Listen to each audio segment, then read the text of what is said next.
अंतर्ज्योति बहिर्ज्योति प्रत्यक ज्योति परात्पर ज्योति ज्योति स्वयं ज्योति आत्म ज्योति शिवोस्म्यहम् गुरुर्ब्रह्मा गुरुर्विष्णु गुरुर्देवो महेश्वर गुरुर्साक्षात् परम ब्रह्म तस्मै श्री गुरवे नमः।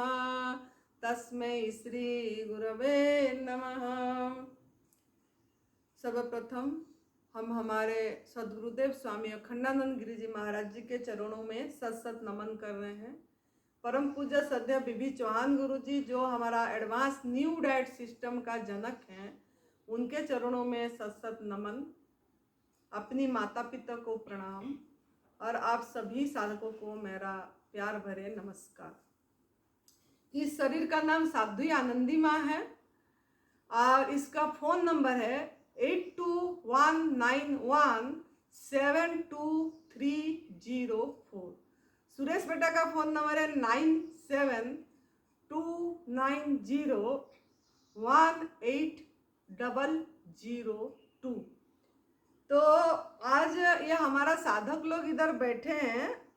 हमारा दिव्याशीष परम सुख आश्रम हिमाचल प्रदेश सुंदरनगर मंडी डिस्ट्रिक्ट में आए हैं। तो इनको कुछ मेरा मन में आया, कुछ मतलब बताना समझाना जो भी हमारा अनुभव है, और वो हम सोचे कि आप लोगों को भी ये लाभ मिले।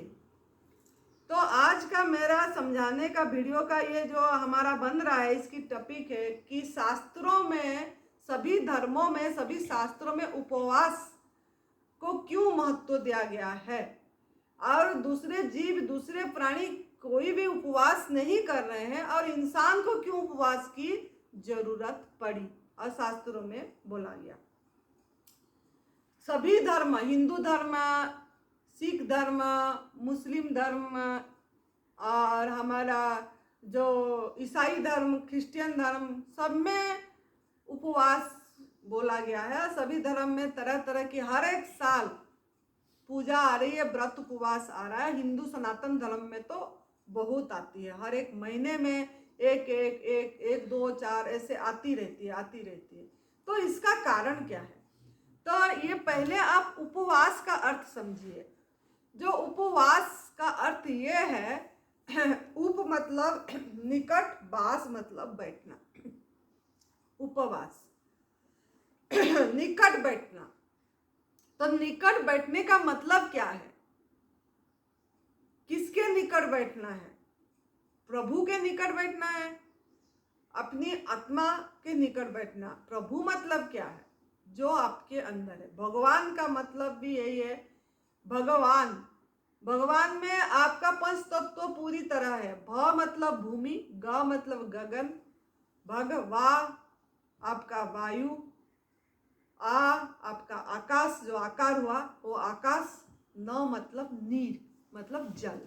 भगवान मतलब पूरी पांच तत्व भगवान में है। मतलब आपके अंदर में वो पांच तत्व है। आपके अंदर पांच तत्वों से आपकी शरीर गढ़ा हुआ है, तो आप ही भगवान है। लेकिन ये आप भगवान है तो भगवान का अनुभव क्यों नहीं हो पा रही है? फिर भी हम बाहर क्यों ढूंढ रहे हैं भगवान को? कोई कृष्ण भगवान को पूजा कर रहा है, कोई महादेवी को पूजा कर रहा है, 33 कोटि देवता को पूजा कर रहे हैं, जबकि बाहर पूजा कर रहे हैं। भगवान तो मतलब पांच तत्व में गढ़ा हुआ एक ये को भगवान बोला गया, तो वो हमारे अंदर में है। ये 33 कोटि देवता भी आपके शरीर के अंदर है। हर एक इंद्रियों में एक एक देवता आपकी बैठे हुए हैं। सब चीजें, मन में चंद्रमा देवता है, आंख में आपका सूरज देवता है, ऐसे हर एक देवता एक एक ये में बैठे हैं आपकी। लेकिन हमको फिर भी सभी देवता बैठे हुए हैं। हर एक 7 चक्र है आपके शरीर में, 7 चक्र है। वो 7 चक्रों में भी एक एक भगवान बैठे हैं। मूलाधार में गणेश जी बैठे हैं, मूलाधार चक्र में अनाहत चक्र, विशुद्धि चक्र, आज्ञा चक्र, सहस्रा चक्र, सब चक्र जो 7 चक्र है, वो 7 चक्रों का भी अनुभूति हमको नहीं हो रही है।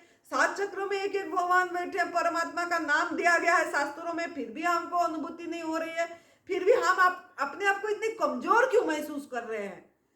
क्यों ना हम हमारा मतलब आहार को नहीं पहचान पा रहे हैं, हम अपने को भगवान हो के भी भगवान की महसूस नहीं हो रहे। तो उपवास इसीलिए है कि आप उपवास रखेंगे, सही तरीके से उपवास करेंगे, तो आपका मतलब आप अपने आप को महसूस कर पाएंगे कि मैं ही परमात्मा हूँ, मैं ही भगवान हूँ। इसी क्षण, अभी इसी मुहूर्त में कर पाएंगे कि हर एक क्षण में आपको महसूसियत होगी। तो उपवास में क्या किया जाता है, जैसे आप लोग व्रत करते हैं, इसीलिए मैं उपवास का आज टॉपिक ली। जैसे अभी गुप्त नवरात्रि आ रही है, 6 जुलाई 2024 से आपकी 15 जुलाई 2024 तक गुप्त नवरात्रि है। 6 जुलाई 2024 से 16 जुलाई 2024 जो 10 दिन है, यहाँ हमारा दिव्याशीष परम सुख आश्रम में शिविर है गुप्त नवरात्रि के लिए। कि साधना क्या है, साधना क्या है, साधक कौन है, साध्य क्या है, ये चीज सब समझना है अगर आपको।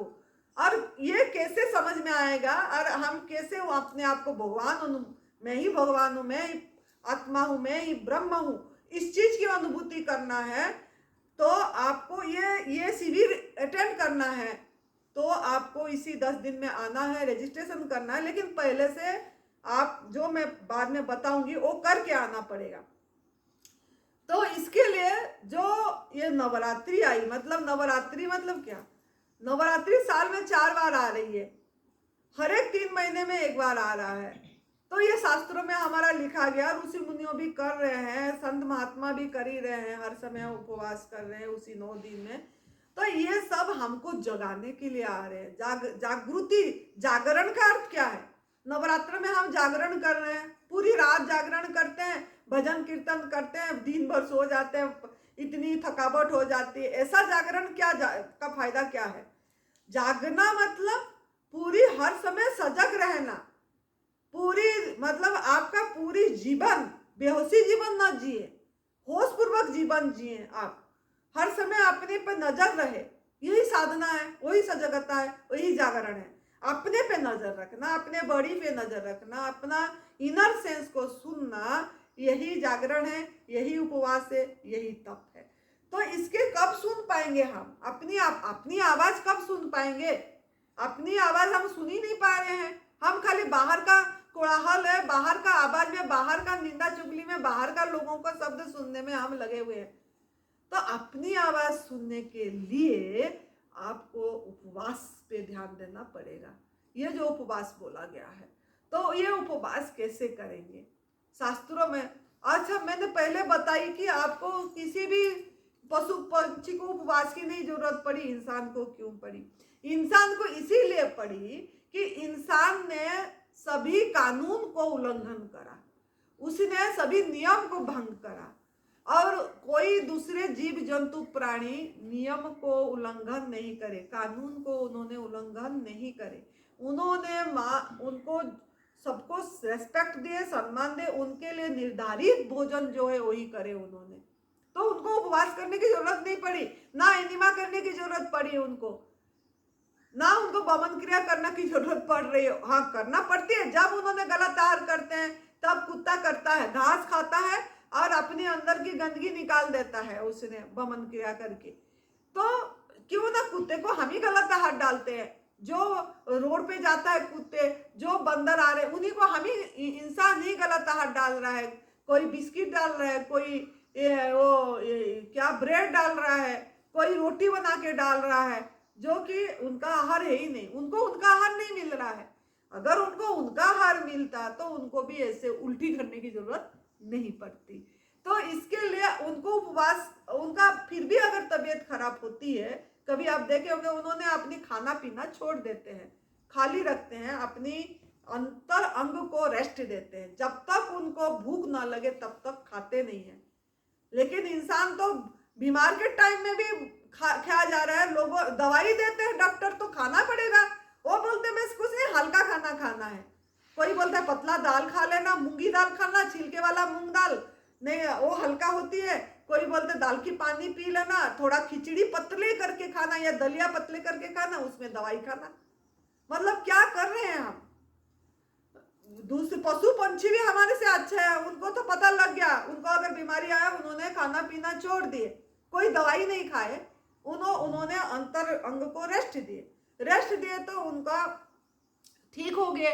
अब फिर भूख लगी तो उन्होंने अपनी सही आहार लिए, तो उनको उपवास करने की जरूरत नहीं पड़ी, और जब पड़ा तो उन्होंने बीमार पड़े जब करे, और फिर उन्होंने सही आहार लिए अपनी। लेकिन इंसान बीमार में भी गलत आहार ले रहा है, दवाई खा रहे, सब केमिकल डाल रहा है अंदर में, मानव विज्ञान की सहारा ले रहा है, तभी आज वो मतलब सब तरफ से दुखी भी है, परेशान भी है, अब बीमार भी है। तो इसके लिए उपवास उसको करने की जरूरत पड़ी, एनिमा भी करने की जरूरत पड़ी, क्योंकि खुद ही अजोग्य आहार गंदगी डाले। कोई भी पशु पंछी अपने पराई माँ का दूध छीन के नहीं पी रहा है, पराई को आहार छीन के नहीं खा रहा है, और इंसान को अपनी पराई माँ का दूध मतलब पी रहा है और मान ही नहीं रहा है।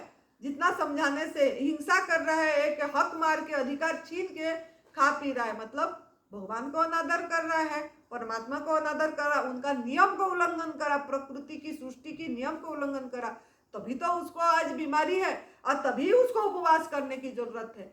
और करके फिर उपवास करे, और फिर दूध दही मक्खन खाएं, फिर उसी में अनाज पे चले जाएं, फिर कुक फूड पे चले जाएं। तो यही कर रहे हैं हम, पूरा उपवास करते हैं, लेकिन उपवास भी सही तरीके से नहीं करते, उपवास का उद्देश्य नहीं समझते हैं। उपवास का उद्देश्य ये है कि थोड़ी देर आप अपने साथ रहे, शांत रहे, आत्म विश्लेषण करें, चेक करें कि इस साल का इतनी महीने बीत गया, इतना दिन बीत गया, तो मेरे को क्या उपलब्धि हुई, इस शरीर को इतना उम्र हो गया, इतना उम्र और इतनी महीने हो गया, तो मैंने इसमें से क्या मैंने, मेरे को जो मनुष्य जीवन मिला, हर समय की आनंद तृप्ति के लिए, आत्म अनुभूति के लिए, मैं हर समय एक संतुष्टि भाव, तृप्ति भाव, अभाव का अनुभव ना हो, मैं कंप्लीट हूं, मैं टोटल हूं, मैं पूर्ण हूं, मुझे कुछ नहीं चाहिए, इस चीज की अनुभूति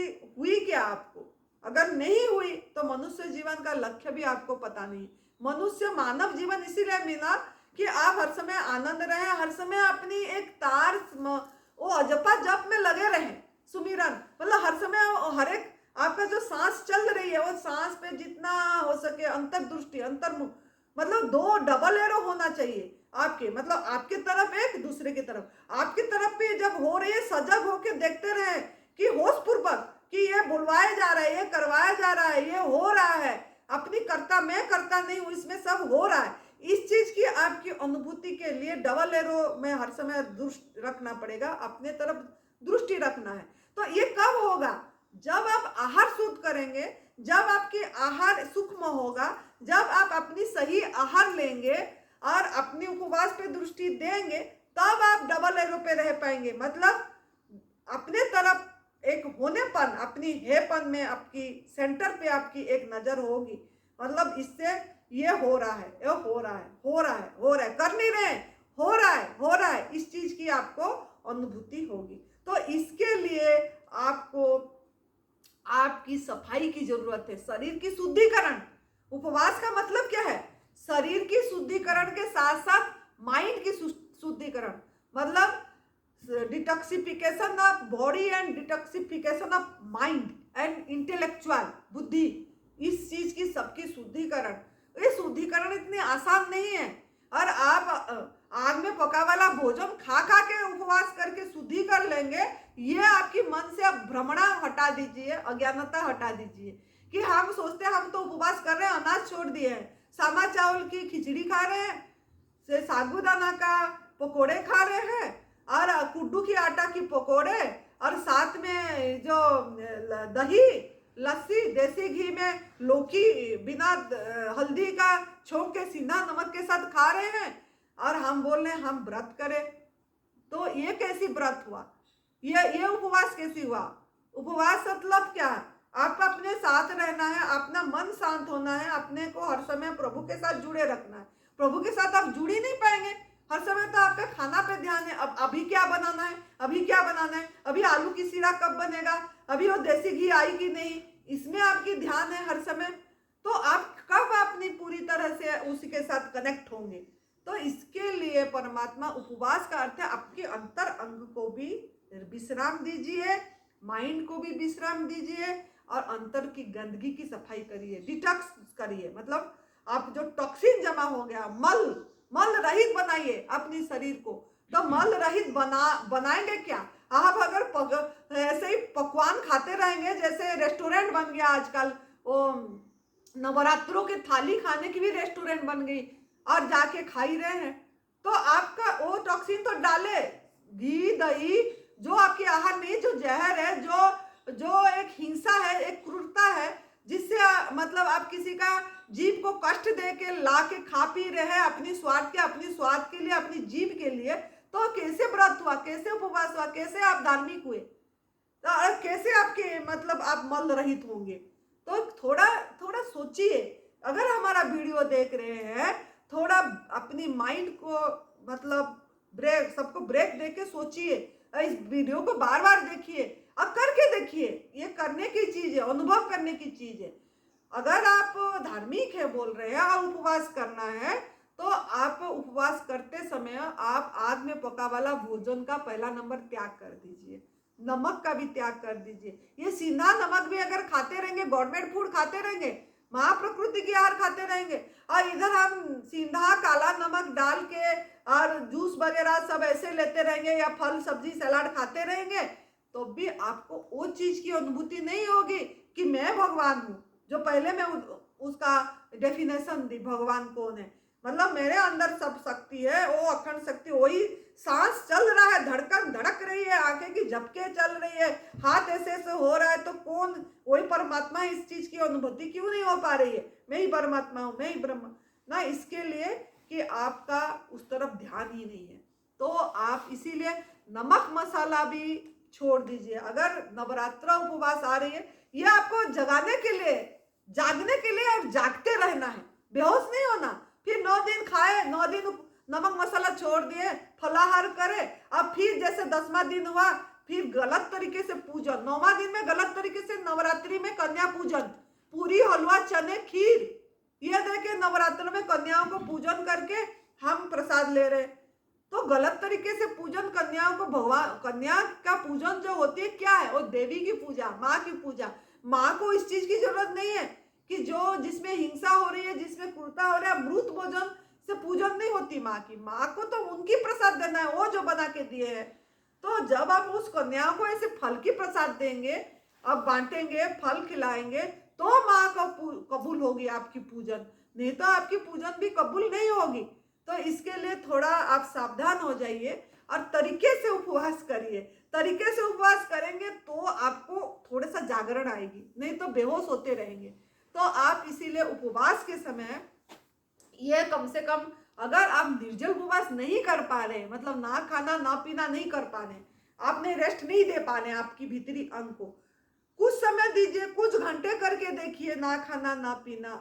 फिर उसके बाद सही आहार लीजिए, जो आपका फल है, फल पे रहिए या जल पे रहिए या नींबू पानी पे रहिए, लेकिन नींबू पानी भी शहद में नहीं, ना आप गुड़ में डाल के। शहद तो बहुत बड़ा ये है, बहुत बड़ा पाप है, और उसको भी हम उपवास बोल रहे हैं शहद नींबू पानी लेके, वो गलती कभी भी नहीं करना। इसमें कभी आप कर्म खराब कर रहे हैं, आपका उपवास कबूल नहीं होगी, आपके अंदर भी कबूल नहीं होगा परमात्मा को। तो इसके लिए आप थोड़ा सावधान हो जाइए। अगर कुछ भी निर्जल उपवास भी नहीं कर पा रहे हैं, अगर वाटर फास्टिंग भी नहीं कर पा रहे हैं, नींबू पानी पे भी नहीं रह पाए, नारियल पानी पे भी नहीं रह पाए, तो भी कोई बात नहीं, लेकिन थोड़ा फल पे रह के देखिए। जब भी उपवास कर रहे हैं, जब भी एकादशी भी आ रही है, एकादशी कर रहे हैं, तो नमक छोड़ दीजिए, अब फल पे रहिए, पूरी फ्रूट्स पे रहिए।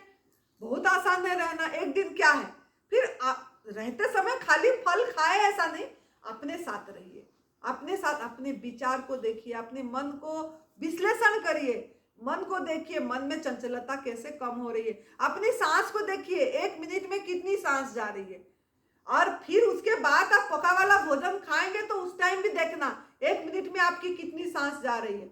अगर फल खाते समय 1 मिनट में आपका 12 सांस जाएगा, और आग में पका वाला भोजन जब मसाला तड़का लगा के खाएंगे उसमें आपका 1 मिनट में 19-18 सांस जाएगा। तो आप तो सांस ज्यादा खर्च कर रहे हैं, आपकी आयु भी नहीं बढ़ेगी। आयु बढ़ाना भी आपके हाथ में है। मतलब आयु बढ़ाना मतलब क्या? मतलब आप लंबा जी पाएंगे, दीर्घायु हो पाएंगे। कैसे? ना। अगर आप सात्विक आहार लेंगे, सात्विक आहार क्या है? जो आग में पका वाला भोजन नहीं है, जिसमें नमक मसाला नहीं है, जिसमें तेल घी नहीं है, वो सात्विक आहार है। तो सात्विक आहार अगर खाएंगे तो आपका मन भी शांत होगा और सांस भी 1 मिनट में कम चलेगी और अपनी विचार भी शुद्ध होगा। आप उस समय अपने आप को परीक्षा करना है, अपने मन के अपने साथ रहना, इसको उपवास, अपने नजदीक रहना, मतलब देखते रहना अपने विचार को, अपने मन को कैसे विचार आ रही। और जब खाने के बाद देखना कैसा चिड़चिड़ापन आ रही है, कैसा मन चंचल हो रहा है, कैसा अशांत हो गया मन, कैसे किसके प्रति बैर भाव क्रोध भाव आ रहा है, कैसे किसके प्रति एक द्वेष भाव आ रहा है, ये आप खुद चेक करेंगे तो पता लगेगा। अगर चेक नहीं करेंगे तो मेरे बात सुनने से पता नहीं लगेगी, मेरे बात सुन के उसको आप प्रैक्टिकल करेंगे तो आपको पता लगेगा। थ्योरी सुनने से कुछ नहीं होगा, आपको खुद को करना पड़ेगा। और उस समय आप चेक करिए, अरे आज में पका वाला भोजन ये नमक मसाला का खेल है कि मेरा मन इतनी चंचल हो गया, अशांत हो गया, शांत नहीं हुआ, सबके प्रति एक प्रेम भाव नहीं निकला, दया भाव नहीं निकली। ये सब चीजें आप खुद अनुभव करेंगे। तो इसीलिए उपवास है कि उपवास जब करेंगे तो आप सही तरीके से उपवास करिए। अगर निर्जल उपवास करेंगे तो क्रोनिक डिजीज के लिए, जिनको बीमारी से ठीक होना है, उनको तो मतलब ये 9 दिन जो नवरात्र में है, चाहे 1 दिन छोड़ के 1 दिन करिए निर्जल उपवास, या 2 दिन निर्जल उपवास 1 दिन जूस करिए, नहीं कर पा रहे हैं तो, या अगर कर पा रहे हैं तो अपनी बॉडी को देख देख के आगे बढ़िए। ये अपने को देखना पड़ेगा, मैं बोल रही हूँ तो करना, ऐसा नहीं है। अपने शरीर को देख के आप करिए। अगर निर्जल उपवास नहीं कर पा रहे, वाटर फास्टिंग तो यूं हो जाएगी, वाटर जल पे तो बहुत आसानी से हो जाती है। 9 दिन जल पे रह के देखिए क्या आनंद आती है, इसमें कोई मर नहीं जाएगा है। तो आप देखिए, और वाटर फास्टिंग से भी आपका बहुत क्रोनिक डिजीज ठीक होगी, आप मल रहित होंगे, आपकी अंदर की गंदगी भी निकलेगी। लेकिन निर्जल उपवास के समय, वाटर फास्टिंग के समय भी आपको एनीमा करना पड़ेगा, क्योंकि आपने पूरी तरह गवर्नमेंट फूड पे है ही नहीं। तो गवर्नमेंट फूड पे अगर आप है और निरोगी है, आपको कोई बीमारी नहीं है, तो वाटर फास्टिंग में भी एनीमा करने की जरूरत नहीं पड़ेगी। अगर आप पूरी तरह गवर्नमेंट फूड पे कितने साल से है और आप फलाहार करते हैं, नमक भी नहीं लेते हैं, तो आपको वाटर फास्टिंग में भी एनीमा करने की जरूरत नहीं पड़ेगी।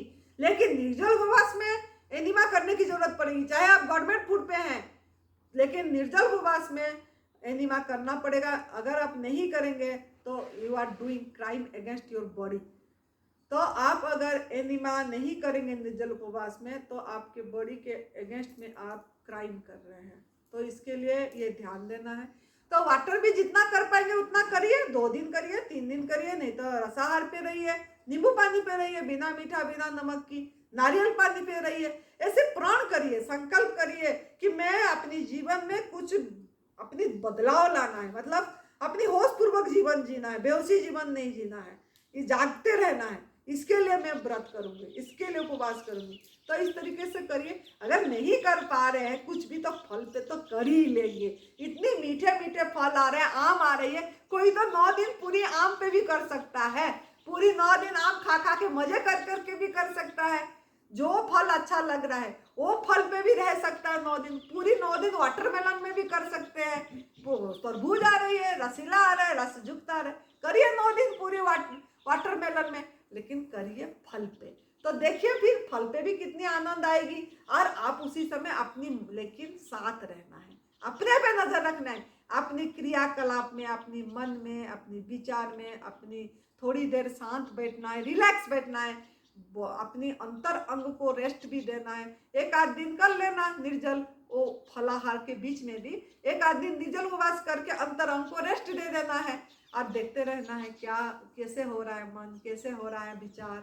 तो अपने साथ रह के उपवास करिए और देखिए क्या आनंद आएगी। फिर आप हर समय एक जागरण में रह पाएंगे, जागृति पे रह पाएंगे। और संकल्प करिए उपवास के समय में, परमात्मा मैं आपको आप ही का आहार दे पाऊँ, जो आपने बनाए हैं, अपने हाथों से बनाए हैं, वो आहार में आपको हर समय भोग लगा पाऊँ इस शरीर रूपी मंदिर में, ऐसा मुझे बल दीजिए, ऐसा मुझे शक्ति दीजिए, ऐसा मुझे प्रेरणा दीजिए। एक मैं किसी का इंस्पिरेशन बन पाऊँ, किसी को मेरे मेरे जीवन को देख के किसी का जीवन में परिवर्तन आ जाए, ऐसा मेरा जीवन बन जाए, मेरा जीवन किसका काम आ जाए, मैं किसी दूसरे के लिए मेरा शरीर काम आ जाए, जीव, इस तरीका का भाव लीजिए। और एनिमल प्रोडक्ट पशु क्रूरता समझ के संकल्प करके त्याग करके बेजुबान का आवाज बनिए, वॉइसलेस प्राणी का भैंस बनिए। सभी को बताइए, गलत को गलत बताइए। पहला कदम बताने में कोई भी मुश्किल नहीं है, ये पहला कदम सभी को जागरूक कराइए, बताइए। 9 दिन 10 दिन छोड़ के देखिए क्या चमत्कार होती है आपके साथ। तो करिए, खुश रहिए। उपवास इसके लिए करना है, लेकिन उपवास में रेस्ट भी चाहिए, विश्राम भी चाहिए। जितना हो सके विश्राम लीजिए। अगर निर्जल उपवास करेंगे तो विश्राम जरूरी है, रेस्ट। स्नान पे ध्यान दीजिए, दिन में 2-3 बार स्नान करिए, हैं। और बाकी गीली पट्टी भी पेट में कर सकते हैं। और हर समय आनंद में रहना सबसे बड़ी बात है। हर समय मुस्कुराते रहिए, हंसते रहिए, हंसाते रहिए। हंस हंस के करेंगे तो आप आराम से उपवास कर पाएंगे। आप दिल खुश के हंसिए और हंसाइए, फिर देखिए कैसे आसानी से उपवास होती है। खुश रहिए, मस्त रहिए, तंदुरुस्त रहिए। जय तंदुरुस्ती, जय तंदुरुस्ती।